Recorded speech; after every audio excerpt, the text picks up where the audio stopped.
તો કેમ છો બધા મજામાં ને તમારા બધાનું સ્ટડી કેલર ધ હાર્દિકમાં ખૂબ જ સ્વાગત છે। આજે આપણે 4 ફેબ્રુઆરી 2021ના રોજનું ધ હિન્દુનું ગુજરાતીમાં એનાલિસિસ જોઈશું। So I am the Hardik Parmar and let's start our journey towards the success.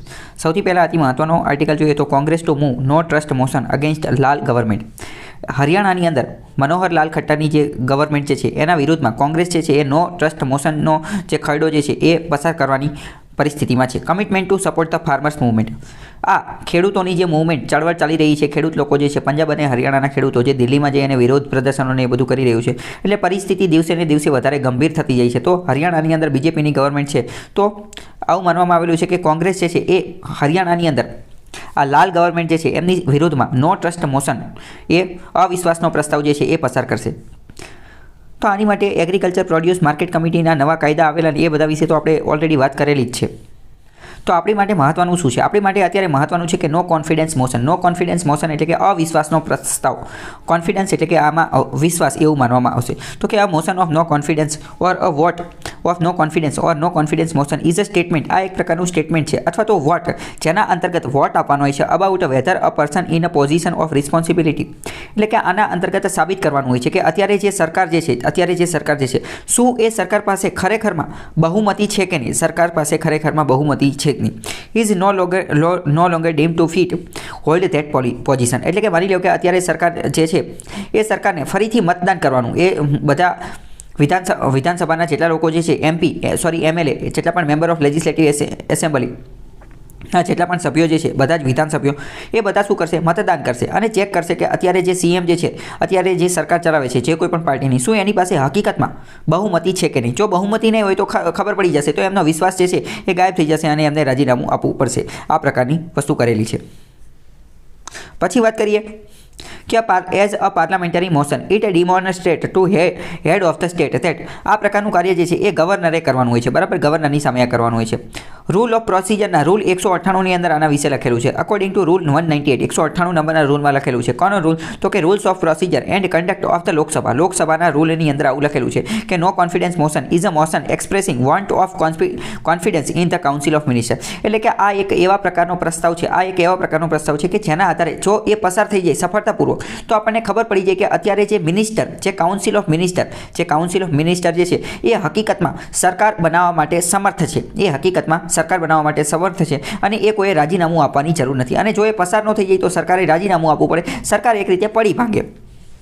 This motion can be moved. આ મોશન ક્યારે મૂવ કરવામાં આવે? તો કે the member asking for leave shall by 10 hours on that day give to secretary general written notice ને એ બધું આપવું પડે અને 10 વાગે જે છે એના વિશે કહેવું પડે। ધ સ્પીકર ધેન પછી આગળ જતા સ્પીકર એટલે કે અધ્યક્ષ જે છે એ આ પ્રસ્તાવ જે છે એ પસાર કરાવડાવવામાં મદદ કરે છે, એ એને ટેબલ ઉપર મૂકે છે। આર્ટિકલ 75 ભારતના બંધારણના 75 નંબરનો અનુચ્છેદ જોઈએ તો એ વાત કરે છે કે કાઉન્સિલ ઓફ મિનિસ્ટર એટલે કે મંત્રીમંડળ, કાઉન્સિલ ઓફ મિનિસ્ટરને ગુજરાતીમાં શું કહેવાય? મંત્રીમંડળ એ કોલેક્ટિવ રિસ્પોન્સિબલ હશે। કોની માટે? હાઉસ ઓફ પીપલ, લોકસભાને કલેક્ટિવ સામૂહિક રીતે જવાબદાર હશે, સામૂહિક રીતે એ લોકસભાને જવાબદાર હશે। This means that if minister lose, એટલે એનો મતલબ એ કે જો બધા મિનિસ્ટ્રી, બધા મંત્રાલયો જે છે એ પોતાનો વિશ્વાસનો મત ગુમાવી દેશે તો પછી સરકારે રાજીનામું દઈ દેવું પડશે લોકસભાની અંદરથી। અને આ જ સેમ કોન્સેપ્ટ જે છે એ વિધાનસભામાં પણ લાગુ પડે છે।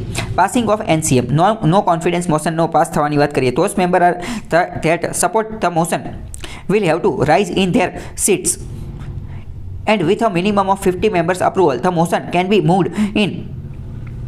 જો 50 સભ્યો જે છે એ મંજૂરી આપી દે તો 50 સભ્યોની મંજૂરી પછી આને જે છે એ પસાર કરાવડાવી શકે છે। પહેલાં 50 સભ્યોની મંજૂરી હોવી જોઈએ, પહેલાં 50 સભ્યો આપે પછી કરી શકે છે। The lower limit of the no confidence was at 30 MP બરાબર, 30 MP જે છે એ પણ મંજૂરી આપે તો પણ થઈ શકે છે। 1952ની વાત કરીએ તો 1952ની અંદર ઓછામાં ઓછી લિમિટ જે છે નો કોન્ફિડન્સ મોશન માટેની એ 30 MPની હતી, જે અત્યારે વધારી અને કેટલી કરી નાખેલી છે 50। એટલે કે જો આ ખરડો પસાર કરવો હોય, આ જે પ્રસ્તાવ પસાર કરવો હોય તો ઓછામાં ઓછા 50 જણાએ તો પહેલાં હા પાડવી પડે। આ નો કોન્ફિડન્સ મોશન નીડ્સ અ મેજોરિટી વોટ્સ ટુ પાસ। આને ગૃહમાંથી પસાર થવા માટે પહેલાં તો આને મેજોરિટી વોટ એટલે કે બહુમતીમાં મત મળવા જોઈએ। જો બહુમતીમાં મત મળી જાય તો સરકારે જે છે એ રાજીનામું દેવાની જરૂર નથી, પરંતુ જો ન મળે તો પછી સરકારે રાજીનામું દેવું પડે છે। મતલબ કે મિનિસ્ટર જેટલા મંત્રીમંડળમાં જેટલા લોકો બેઠેલા લખેલા છે એ બધાની અંદર લોકોને વિશ્વાસ છે એ બધા હવે રાજીનામું દેવું પડે. If individuals or parties abstain from voting, જો કોઈ વ્યક્તિ અથવા પાર્ટી આની અંતર્ગતથી વોટ આપવાથી દૂર રહે છે, વોટ આપવામાંથી શું રહે છે? દૂર. વોટ આપવાથી દૂર રહે છે, those numbers will be removed from the overall strength. તો એને જે ઓવરઓલ સ્ટ્રેન્થ, ગૃહની જે કુલ સંખ્યા જે છે, કુલ સામર્થ્ય જે છે એમાંથી બાદ કરવામાં આવશે. એન્ડ ધેન ધ મેજોરિટી, અને એના આધારે મેજોરિટી જે છે એ ગણવામાં આવશે. કોન્ફિડન્સ મોશન વિશે થોડીક મહત્વની બાબતો જે છે જાણીએ કે આ જે છે આ માત્ર અને માત્ર લોકસભામાં જ એને પસાર કરી શકાય, રાજ્યસભામાં એને પસાર કરી શકાય નહીં. રાજ્યસભામાં કેમ? કારણ કે કાઉન્સિલ ઓફ મિનિસ્ટર છે, મંત્રીમંડળ જે છે એ લોકસભાને જવાબદાર છે, એટલે પછી બી કૃપલાણી અને આચાર્ય કૃપલાણી અથવા આજે આચાર્ય કૃપલાણી જે છે he has move the first ever, સૌ પ્રથમ ભારતની અંદર 1963ની અંદર સૌ પ્રથમ કોઈ નો કોન્ફિડન્સ મોશન જો પસાર કરવાવાળો હોય તો એ કોણ હતા? એ જે જેબી કૃપલાણી હતા, આચાર્ય જેબી કૃપલાણી. એમને આ કરેલું હતું. કોની વિરુદ્ધમાં? જવાહરલાલ નહેરુની સરકારની વિરુદ્ધમાં, જ્યારે ભારત અને ચાઇનાનું યુદ્ધ થયેલું હતું ત્યારે. First motion that almost passed, આ પાસ થઈ ગયેલો જ હતો પરંતુ પછી વચ્ચે અટકી ગયેલો હતો. ઓલમોસ્ટ એટલે કે પાસ થતા રહી ગયેલો હતો. And led to falling the government was that by, આગળ જતા YB Chavan against the Morarji Desai government only almost because Morarji Desai resigned before. હવે જો આગળ જતાં સૌ પ્રથમવાર કોઈ આવો પ્રસ્તાવ પસાર થઈ ગયેલો હોય તો એવો કેસ ક્યારે બનેલો? તો એવો કેસ બનેલો હતો જ્યારે YB ચવન નામના વ્યક્તિ હતા, એમને આ પ્રકારનો પ્રસ્તાવ જે છે રજૂ કરેલો હતો, પરંતુ આ પાસ થઈ ગયેલો તો પણ કંઈ ફેર પડે ન હતો, કારણ કે એની પહેલાં તે મોરારજી દેસાઈની જે સરકાર હતી એમને રાજીનામું આપેલું હતું. એટલે કે પ્રસ્તાવ તો પસાર થઈ ગયેલો હતો પરંતુ એ પહેલાં જ એમને રાજીનામું આપી દીધેલું હતું. અપ ટીલ નાઉ, અત્યાર સુધીમાં વાત કરીએ તો માત્ર 3 વાર જ તે સરકાર જે છે એને સરકાર પડી ગઈ છે. કોના કારણે? તો કે નો કોન્ફિડન્સ મોશનના કારણે 3 વાર સરકાર પડી ગઈ છે. ક્યારે? એક તો 1990ની અંદર VP સિંઘની સરકાર હતી, એની વિરુદ્ધમાં નો કોન્ફિડન્સ મોશન પસાર કરવામાં આવેલો હતો અને એ પસાર થઈ શકેલો નહોતો. મતલબ કે સરકારની અંદર મંત્રીઓ હતા, મિનિસ્ટર અને PM, એમને પોતાનો વિશ્વાસનો મત સાબિત કરી શક્યા નહોતા, એટલે એમને રાજીનામું આપવું પડ્યું હતું. પછી આગળ વાત કરીએ તો 1997ની અંદર HD દેવગૌડાએ પણ પોતાનો વિશ્વાસનો મત જે છે એ સાબિત કરી શક્યા નહોતા. આગળ વાત કરીએ અટલ બિહારી વાજપેયી, એ પણ 1999માં વિશ્વાસનો મત સાબિત કરી શક્યા નહોતા. તો અત્યાર સુધીમાં 3 વાર આ કાર્ય થયેલું છે. સૌ પ્રથમવાર ક્યારે? 1990માં, લાસ્ટમાં ક્યારે? 1999માં અટલ બિહારી વાજપેયી. તો આવા પ્રશ્ન પણ પૂછાઈ શકે છે. સૌથી વધુ વાર NCM એટલે કે નો કોન્ફિડન્સ મોશન, અવિશ્વાસના પ્રસ્તાવનો સામનો કોણે કરેલો હતો? તો સૌથી વધુ વાર આ સામનો કરવાનું કાર્ય જે છે એ ઇન્દિરા ગાંધીએ 1966 થી 1975 દરમિયાન કરેલું હતું, કે જ્યારે એમને PM હતા. 12 વખત એમની વિરુદ્ધમાં આ પ્રસ્તાવ જે છે એ પસાર કરવામાં આવેલો હતો. તો આ તમને થોડો ઘણો ખ્યાલ હોવો જોઈએ. હવે સેન્સર મોશન અને નો કોન્ફિડન્સ મોશન વિશે અહીંયા લખેલું છે કે censure it should state that the reason for its adoption. જો સેન્સર મોશન પસાર કરવું હોય તો એના વિશે એની માટેનું કારણ આપવું જરૂરી છે. જ્યારે નો કોન્ફિડન્સ મોશન પસાર કરવો હોય, અવિશ્વાસનો પ્રસ્તાવ, તો એની માટે કોઈ કારણ આપવું જરૂર નથી. પછી વાત કરીએ તો સેન્સર મોશન જે છે એ કોઈ એક વ્યક્તિ માટે, કોઈ એક મિનિસ્ટર ઉપર પણ રજૂ કરી શકાય છે. કોઈ એક વ્યક્તિ માટે, ઇન્ડિવિડ્યુઅલ માટે અથવા કોઈ એક મિનિસ્ટર માટે રજૂ કરી શકાય છે. જ્યારે નો કોન્ફિડન્સ મોશન જે છે એ આખા કાઉન્સિલ ઓફ મિનિસ્ટર એટલે કે મંત્રીમંડળ, બધા મંત્રીમંડળ વિરુદ્ધ તે રજૂ કરી શકાય છે. ત્રીજી વાત કરીએ ઇટ ઇઝ કે censure motion it is moved censuring the council of minister for specific policies. Censure motion એ કોઈ મિનિસ્ટર માટે અથવા કોઈ વ્યક્તિ માટે, કોઈ ઇન્ડિવિડ્યુઅલ માટે, કોઈ એકાદા કાર્ય માટે, કોઈ એકાદી પોલિસી માટે, કોઈ એકાદા એક્શન માટે, કોઈ એકાદી પોલિસી માટે રજૂ કરી શકાય છે. જ્યારે નો કોન્ફિડન્સ મોશન જે છે એ સંપૂર્ણપણે બધા કાર્ય માટે, એના અત્યાર સુધીના બધા કાર્ય માટે રજૂ કરવામાં આવે છે. આ કોઈ એક કાર્ય માટે, કોઈ એક ઇન્ડિવિડ્યુઅલ માટે. પછી સેન્સર મોશનની અંદર જો એ પાસ થઈ જાય, સેન્સર મોશન જો પસાર થઈ જાય, if it is pass in લોકસભામાં, જો એ લોકસભામાં પસાર થઈ જાય તો કાઉન્સિલ ઓફ મિનિસ્ટર જે છે એને રાજીનામું આપવાની જરૂર નથી. પરંતુ જો નો કોન્ફિડન્સ મોશન, અવિશ્વાસનો પ્રસ્તાવ જો પસાર થઈ જાય તો કાઉન્સિલ ઓફ મિનિસ્ટર, મંત્રીમંડળને રાજીનામું આપવું પડે છે. એટલે કે સરકાર પડી ભાગે છે. પરંતુ સેન્સર મોશનમાં સરકાર પડી ભાગતી નથી. તો આ પણ તમે યાદ રાખી લેજો, કારણ કે વિધાનવાળા વાક્યમાં આનું કમ્પેરિઝન સ્વરૂપે, વિધાન સ્વરૂપે આપી દીધું અને આવા પ્રશ્ન પણ પૂછાય છે. આગળ બીજો મહત્વના આર્ટિકલ વિશે વાત કરીએ તો વાત કરે છે કે collection of DNA samples will lead to misuse. એટલે કે જે DNA સેમ્પલનું કલેક્શન કરવામાં આવે છે, એ ભેગા કરવામાં આવે છે, એકઠા કરવામાં આવે છે, એના કારણે એનો દુરુપયોગ થઈ શકે એવું પણ માનવામાં આવે છે. એવું એક ઇન્વેસ્ટિગેશન એજન્સી એને એવી પરવાનગી આપવામાં આવેલી છે કે એ આ બધા DNA સેમ્પલ જે છે એને કલેક્ટ કરી શકશે. કોના? તો કે જે સસ્પેક્ટ લોકો છે, એટલે કે જે શંકાસ્પદ લોકો જે છે એનું DNA સેમ્પલ જે છે આ લોકો ભેગા કરી શકશે, પરંતુ ભવિષ્યમાં એનો મિસયુઝ થઈ શકે છે. DNA નું ફૂલ ફોર્મ તમે યાદ રાખી લેજો, ડીઓક્સીરિબોન્યુક્લિક એસિડ. આ એક શું છે? DNA આપણા માનવ શરીરની અંદર એક એવી ચીજ છે કે જેના કારણે આ એક રીતનું આપણું જનીન છે, જેના આધારે ખબર પડે કે આપણે કયા વંશના છીએ. આપણાની અંદર જે વંશ પરંપરાગત તત્વો જે આપણા દેખાતા હોય એ DNA ના કારણે આવતા હોય. આપણા માતા પિતા જેવા આપણે દેખાવને એવું બધું હોય, બોલવાની સ્ટાઇલ ને એ બધું એવું હોય, તો એ DNA ના કારણે આવતા હોય. ડીઓક્સીરિબોન્યુક્લિક એસિડ, બરાબર. એ એક રીતનું શું છે? જનીન છે. જે આપણા DNA આપણું ક્યાં હોય છે? તો કે અસ્થિમજ્જા, બોન મેરોની અંદર DNA જે છે એ જોવા મળે છે. 23 જોડ ડીએનએ આપણી પાસે આવેલી હોય છે, એટલે કે ટોટલ 46 આવેલી હોય છે. અને એડિનિન અને થાઇમિન આવી રીતે જોડાયેલા હોય છે, અને સાઇટોસિન અને ગુઆનિન આવી રીતે આ બે રીતે આવી રીતે જોડાયેલા હોય છે. ઓકે, એડિનિન સાથે થાઇમિન અને સાઇટોસિન સાથે ગુઆનિન ડીએનએની અંદર આવી રીતે આ 4 ચીજ જે છે એ એકબીજા સાથે જોડાયેલી હોય છે. તો આ ડીએનએ સેમ્પલ કોઈ ભેગું કરી શકશે એવું ક્યાં કીધેલું છે? તો DNA technology use and application regulation bill 2019માં જે આ ખરડો આવેલો હતો એની અંદર આવું કહેવામાં આવેલું છે. હજી પણ આ બિલ એટલે કે ખરડો છે, હજી આ પસાર થઈ ગયેલું નથી, એટલે કે એક્ટ કાયદો બનેલું નથી, પરંતુ આ બિલમાં આવી બધી વસ્તુ લખેલી છે. અને હવે આને અત્યારે આ બજેટ સેશનની અંદર રજૂ કરવાના છે, એટલે આ બધા મુદ્દા એની સાથે જોડાય છે, એટલે આ વિવાદોમાં ઘેરાયેલું બિલ છે, એના કારણે આ બધી વાત કરે છે. તો કરંટ સ્ટેટસની વાત કરીએ. અત્યારના પરિસ્થિતિ પ્રમાણે DNA testing is currently being done on the extremely limited scale.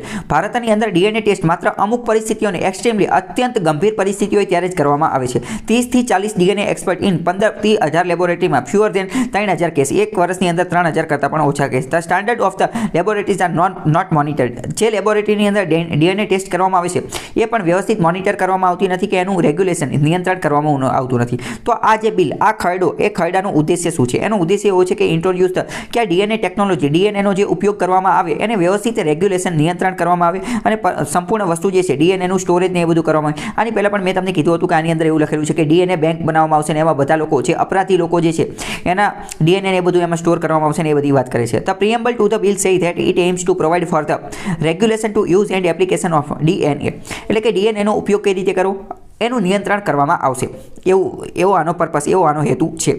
તો કન્સર્ન, પરંતુ આની અંદર અમુક એવા કન્સર્ન છે, જેમ કે જસ્ટિસ લોકુર, એટલે કે લોકુર નામના એક ન્યાયાધીશ હતા, એમને આની ઉપર પ્રશ્ન ચિહ્ન ઉઠાવેલો છે કે કલેક્ટ ડીએનએ, જે સસ્પેક્ટ લોકોનો જે ડીએનએ તમે કલેક્ટ કરશો તો એ ખરાબ વસ્તુ છે, એ એક રીતે એના ફંડામેન્ટલ રાઇટનું ઉલ્લંઘન છે. કે he argued that in a blind crime involving a large number of person such as a riot, કે રાયોટિંગ જેવી વસ્તુ કે જ્યાં ઘણા બધા લોકોએ એક સાથે ક્રાઇમ કરેલો છે, તો બધાના ડીએનએ ને એ બધું એ બાયસ્ડ થઈ જશે ને એવું એમને કીધેલું હતું. હવે આપણે આ બિલ વિશે થોડી વાત કરીએ કે આ બિલની અંદર શું લખેલું છે. DNA technology use and application regulation bill 2019માં આવેલું હતું. યુટિલિટી ઓફ ડીએનએ, એટલે કે ડીએનએ ટેકનોલોજીનો ઉપયોગ આપણે કઈ રીતે કરીએ, યુટિલાઇઝેશન કઈ રીતે કરીએ, કોની માટે ઉપયોગ કરવાનો? તો કે ક્રાઇમને સોલ્વ કરવા માટે, ગુનાઓને ફટાફટ સમાધાન કરવા માટે, આઈડેન્ટિફાઈંગ મિસિંગ પર્સન, કોઈ વ્યક્તિ ખોવાઈ ગયેલો છે તો ડીએનએના માધ્યમથી આપણે એને ફટાફટ ગોતી શકીએ છીએ, અથવા તો વિશ્વની અંદર એ ગમ્યા ખોઈ ગયો તો પણ એને ફટાફટ ગોતી શકીએ છીએ. અનઆઇડેન્ટિફાઈડ બોડી, કોઈ વ્યક્તિ જે છે એની બોડી, એની લાશ, લાવારીસ લાશ મળેલી છે તો એને આઈડેન્ટિફાઈ કરવા માટે, આ બધા માટે એનો ઉપયોગ. Therefore the new bill aims to expand the application of DNA, DNA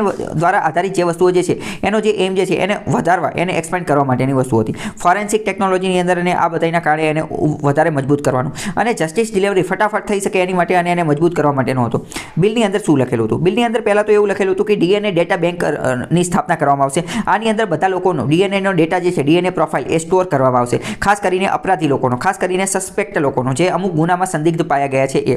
અને પછી ભવિષ્યમાં જ્યારે જરૂર પડે તો એની અંદર થી એ ડેટાને બધું લઈ શકે.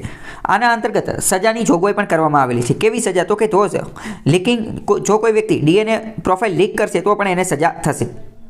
ડીએનએ લીક કરવાવાળાને 3 વર્ષ સુધીની સજા અથવા 1 લાખ સુધીનો દંડ ને એવું બધું પણ આપવાની વાત કરેલી છે. યુસે ડીએનએ ટેકનો ઉપયોગ કઈ રીતે કરવામાં? તો કે ઇન્ક્લુડિંગ ડીએનએ પ્રોફાઇલ, દરેક લોકો જેનું ડીએનએ સ્ટોર કરવામાં આવે એનું ડીએનએ પ્રોફાઇલ બનાવવામાં આવશે. એમાં કયા રેકોર્ડ હશે? તો કે sample record will only B used. હવે આ જે ડીએનએ પ્રોફાઇલ જેનું બનાવવામાં આવશે એનો ડેટાનો ઉપયોગ માત્ર અને માત્ર વ્યક્તિના આઈડેન્ટિફિકેશન માટે જ કરવામાં આવશે. બીજા કોઈ પર્પસ, બીજા કોઈ હેતુ માટે એનો ઉપયોગ કરી શકાશે નહીં. Bills provision will enable the cross matching between the person, cross matching ને એ બધા માટે એનો ઉપયોગ. આની પહેલાં પણ આપણે આ વાત કરેલી હતી કે આમાં શું છે. ડીએનએ રેગ્યુલેટરી બોર્ડ પણ એક બનાવવામાં આવશે, એક બોર્ડ બનાવવામાં આવશે કે જે ડીએનએ ટેકનોલોજીનું રેગ્યુલેશન એ બધું કરશે. આની વિરુદ્ધમાં પણ ઘણી બધી વસ્તુને એ બધું કહેવાઈ રહી છે. બીજો મહત્વનો આર્ટિકલ જોઈએ તો અમેરિકાએ રશિયા સાથેની જે ન્યૂ સ્ટાર્ટ ન્યુક્લિયર ટ્રીટી જે છે એને એક્સટેન્ડ કરી છે, એને આગળ વધારવાની વાત કરેલી છે. અમેરિકાના રાષ્ટ્રપતિ અત્યારે કોણ છે? જો બાઇડન છે, નવા રાષ્ટ્રપતિ આવી ગયા છે. એના પ્રેસિડેન્ટ એડમિનિસ્ટ્રેશને extend the new start treaty Russia સાથે આગળના આવનારા 5 વર્ષો માટે એને અપડેટ કરવાની વાત કરેલી છે કે એને હવે વેલિડિટી એની વધારવામાં આવશે. 1 day before the treaty was set to expire, જ્યારે એ રદ થવાની હતી એને 1 દિવસ પહેલાં ત્યાં કાર્ય કરેલું છે. 5 વર્ષ માટે એને અપડેટ કરેલી છે. તો આના વિશે તમને થોડો ઘણો ખ્યાલ હોય. સ્ટાર્ટ ટ્રીટી વિશે આપણે પહેલાં પણ વાત કરેલી છે. તો સ્ટાર્ટ ટ્રીટીનું થોડું એનાલિસિસ કરીએ તો પહેલાં સ્ટાર્ટનું ફૂલ ફોર્મ યાદ રાખવાનું છે. Strategic arms reduction treaty. Strategic arms reduction treaty આ કોની વચ્ચે હતી? તો કે અમેરિકા અને રશિયાની વચ્ચે ફેબ્રુઆરી 2021માં એક્સપાયર થવાની હતી, પરંતુ હવે એને 5 વર્ષ માટે ફરીથી અપડેટ કરી દીધી છે. એટલે હવે આવનારા ફરીથી 5 વર્ષ ચાલશે. ન્યૂ સ્ટાર્ટ ટ્રીટી વિશે થોડી વાત કરીએ તો હવે આ અમેરિકા અને રશિયાની વચ્ચે જ રહેશે અને મેજર આની અંદર માપવામાં આવશે for the further reduction and limitation of strategic offensive. અમુક પ્રકારના હથિયારો જે છે એને ઘટાડવામાં આવશે. 2011ની અંદર 5 ફેબ્રુઆરી 2011 આને સાઇન કરવામાં આવેલી હતી. અત્યારે ફરીથી 5 વર્ષ માટે અપડેટ કરી. New start has replaced. એની અંતર્ગત 1991ની અંદર સ્ટાર્ટ 1 ટ્રીટી પણ લોન્ચ કરવામાં આવી હતી, પરંતુ એ બધું એટલું બધું કામનું છે નહીં. સ્ટાર્ટ ફ્રેમવર્ક 1991માં જ બનાવવામાં આવેલું હતું. ક્યારે? 1991માં રશિયાનું ડિસઇન્ટિગ્રેશન થઈ ગયેલું હતું. રશિયા પહેલાં યુએસએસઆર હતું. યુએસએસઆરનું અલગ અલગ દેશની અંદર વિભાજન થઈ ગયેલું હતું. પછી ત્યારે કોલ્ડ વોરનો સમયગાળો હતો. કોલ્ડ વોર અંત પામેલું હતું. એ રીતે જે એવું માનવામાં આવે છે કે જેવી રીતે યુએસએસઆરનું વિઘટન થયું એ પછી તે કોલ્ડ વોરનો અંત થયો અને પછી આ બંને દેશો જે છે એણે આ પ્રકારનું ટ્રીટી જે છે એ સાઇન કરેલી હતી. 2019ની અંદર વાત કરીએ તો United States has also suspended the. 2019ની અંદર ટ્રમ્પ સરકાર હતી ત્યારે એમણે આ INF ટ્રીટી જે છે એ રશિયા સાથેની રદ કરી નાખેલી હતી. એટલે કે intermediate range nuclear force treaty એ રદ કરી નાખેલી હતી. પરંતુ અત્યારે તો હવે જો બાઇડન આવી ગયા છે અને એમને તો આ સ્ટાર્ટ ટ્રીટી જે છે એને આગળ અપડેટ કરેલી છે. તો આ તમને ખ્યાલ હોવો જોઈએ. બીજો મહત્વનો આર્ટિકલ જોઈએ તો HAL હિન્દુસ્તાન એરોનોટિક્સ લિમિટેડ જે છે એને કોન્ટ્રાક્ટ મળી ગયો છે 83 LCA બનાવવાનો. 48,000 કરોડ રૂપિયાની ડીલ જે છે સાઇન થઈ ગયેલી છે અને હવે એમને કોન્ટ્રાક્ટ મળી ગયો છે. શું બનાવવાનું છે? તો કે LCA બનાવવાના છે. LCA એટલે કે લાઇટ કોમ્બેક્ટ એરક્રાફ્ટ જે છે એ બનાવવાના છે. લાઇટ કોમ્બેક્ટ એરક્રાફ્ટ HAL જે બનાવશે એનું નામ શું આપેલું છે? એનું નામ આપણે આપેલું છે તેજસ. તો ભારત સરકાર જે છે એ હવે ખરીદશે. ખાસ કરીને ભારત સરકાર નહીં પરંતુ ઇન્ડિયન એરફોર્સ જે છે એ ખરીદશે આ HAL પાસેથી 48,000 કરોડના રૂપિયા 83 જેટલા LCA લાઇટ કોમ્બેક્ટ એરક્રાફ્ટ એટલે કે તેજસ. લાઇટ કોમ્બેક્ટ એરક્રાફ્ટ એટલે હવે ખબર પડી જાય છે. લાઇટ એટલે કે એકદમ હળવા, અત્યંત ઓછા વજનના. કોમ્બેટ એટલે કે સામનો કરવા માટે વપરાઈ શકે એવા અને એરક્રાફ્ટ એટલે હવામાં ઉડી શકે એવા. HAL હિન્દુસ્તાન એરોનોટિક્સ લિમિટેડ એનું હેડક્વાર્ટર કર્ણાટકના બેંગ્લોરની અંદર આવેલું છે અને એવોર્ડેડ ટુ કોન્ટ્રાક્ટ એમને કોન્ટ્રાક્ટ મળી ગયો છે કે 83 જેટલા LCA તેજસ જે છે એનું મેન્યુફેક્ચરિંગ કરશે ઇન્ડિયન એરફોર્સ માટે અને 48,000 કરોડ રૂપિયાની કિંમત થશે. આના કારણે આપણી જે મિલિટરી જે છે મોડર્ન થઈ જશે અને એરફોર્સની પાસે પણ આવા આધુનિક હથિયારને એ બધું આવી જશે, આધુનિક એરક્રાફ્ટ આવી જશે. તો એની ટેકનોલોજીની અંદર ખૂબ મહત્વની વસ્તુ આવી જશે. India has long witness the unfortunate attempts to employ force to change the status quo along their unresolve. ભારતની આજુબાજુ જોઈએ તો અનરિઝોલ્વ બોર્ડર ડિસ્પ્યુટને એ બધું વધારે છે. પાકિસ્તાનને ચાઇનાની સાથે બોર્ડરને બધું એટલે યુદ્ધનો ને બધું એનો ખતરો ને બધું રહે છે. એટલે આપણે હંમેશા તે યુદ્ધ માટે તૈયાર રહેવું પડે. ડિલિવરી ઇન 8 years 8 વર્ષની અંદર આજે નવા LCA તેજસ છે એ 8 વર્ષ હજી બનતા 8 વર્ષ લાગશે અને 8 વર્ષની અંદર એની ડિલિવરી બની જશે. મેક ઇન ઇન્ડિયા પ્રોજેક્ટ અંતર્ગત જોઈએ તો આ સૌથી મોટો પ્રોજેક્ટ છે અત્યાર સુધીનો. તો કોન્ટ્રાક્ટ ઇન્ક્લુઝ આની અંદર 73 જેટલા તેજસ માર્ક 1A આવશે અને એની સિવાયના 10 જે છે એ તેજસ માર્ક 1 ટ્રેનિંગ માટેના ટ્રેનર એરક્રાફ્ટ આવશે. જો આવા બે પ્રકારના એરક્રાફ્ટ આવે, એક તો ફાઇટર એરક્રાફ્ટ કે જે લડવા માટે વપરાતા હોય અને એક તો ટ્રેનર એરક્રાફ્ટ. જ્યારે નવા એરક્રાફ્ટ આવે તો એની ટ્રેનિંગ પણ લેવી પડે, એને શીખવું પણ પડે. તો 10 ટ્રેનર એરક્રાફ્ટ છે અને જે 73 જે છે એ ફાઇટર એરક્રાફ્ટ છે. 45,000 કરોડ રૂપિયાની કેટલાનો ખર્ચો છે ને 83 જેટલા એરક્રાફ્ટ સેલ કમ્પ્લીટેડ 8 વર્ષની અંદર બનાવવામાં આવશે. HAL ને ખૂબ મોટો પ્રોજેક્ટ જે છે આની માટે મળી ગયો છે. આ એક રીતે સારી વસ્તુ છે કારણ કે જો ભારતની અંદર એ સારા આ બનાવી નાખશે તો ભવિષ્યમાં વિદેશમાંથી પણ ભારતને જે છે આવા ઓર્ડર મળી શકશે. HAL હિન્દુસ્તાન એરોનોટિક્સ લિમિટેડને વિદેશમાંથી પણ આવા ઓર્ડર જે છે એ મળી શકશે. બીજી વાત કરીએ BEL makes module for radar on Rafales. Rafale ઉપર રડાર લગાવવાનો હોય છે તો રાફેલ પણ એક પ્રકારનું આપણું એરક્રાફ્ટ કેરિયર છે. એરક્રાફ્ટની ઉપર જે રડાર લગાવવાનો હોય તો એનો કોન્ટ્રાક્ટ જે છે એ BEL ને મળેલો છે. BEL એટલે કે ભારત ઇલેક્ટ્રોનિક્સ લિમિટેડ. તો આપણે યાદ રાખવાનું છે કે રડારનો એવોર્ડ આજે રાફેલ ઉપર જે રડાર લગાવવાના છે તો એનો ઓર્ડર જે છે કોને મળેલો છે તો કે ભારત ઇલેક્ટ્રોનિક્સ લિમિટેડ. એ આ ડિલિવર ટ્રાન્સમીટર ને એ બધું બનાવશે, રિસીવ મોડ્યુલર ને એ બધું બનાવશે, રડાર ને એ બધું બનાવશે. એડવાન્સ ઇલેક્ટ્રોનિક સ્કેનર એરે એસા જે છે એ પણ બનાવશે જેટ માટેનું અને આ એમને કીધેલું હતું. તો જેટલી મહત્વની વસ્તુ હતી એ બધી જોઈ લીધી છે. તો આજ માટે આટલું રાખીએ. બાકી કાલે મુલાકાત થશે. ત્યાં સુધી જોડાયેલા રહો સ્ટડી ટેલર હાર્દિક સાથે.